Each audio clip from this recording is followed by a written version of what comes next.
কি আপনিও আধার card documents update করেছেন? ও, আধার কার্ড ডকুমেন্টস করেননি?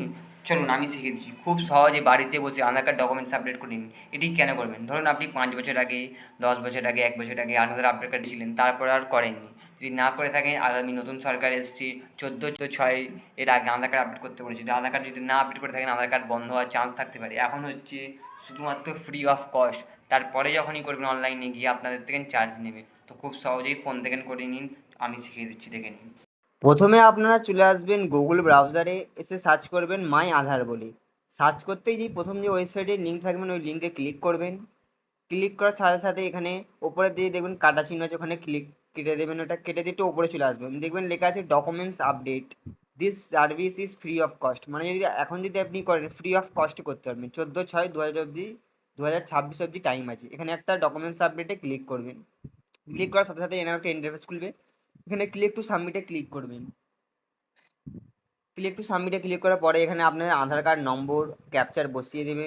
বসিয়ে দেওয়ার পরে লগ ইন উইথ ওটিপিতে ক্লিক করবেন। সঙ্গে সঙ্গে আপনার ফোন নাম্বারে একটা ওটিপি যাবে, ওই ওটিপিটা বসিয়ে দেবেন। বসিয়ে দেওয়ার পরেই দেখতে পাবেন এরকম একটা ইন্টারফেস খুলবে। এখানে চলে আসবেন নিচে, এখানে এসে দেখবেন নেক্সটে, এখানে নেক্সটে ক্লিক করবেন।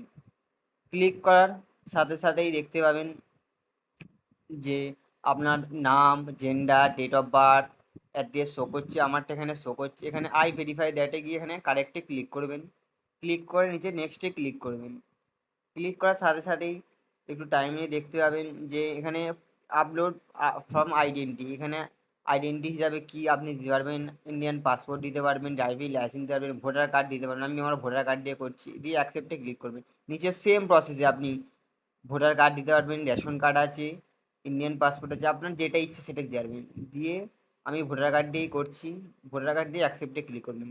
ক্লিক করার সাথে সাথে নিচে টিক মেরেই নেক্সটে যখনই ক্লিক করবেন আপনার আধার কার্ড সাবমিট হয়ে যাবেন। এরকমভাবে খুব সহজেই করতে পারবেন আপনি বাড়িতে। এই ভিডিওটা ইনফরমেটিভ, তো যারা জানে না ভিডিওটা বেশি বেশি শেয়ার করো। যেহেতু আধার কার্ড আপডেট আমি শিখিয়ে দিলাম কীভাবে করতে হয়, তো বাড়িতে বসে করে নিন আপনারা। দেখা হচ্ছে পরের ভিডিওতে।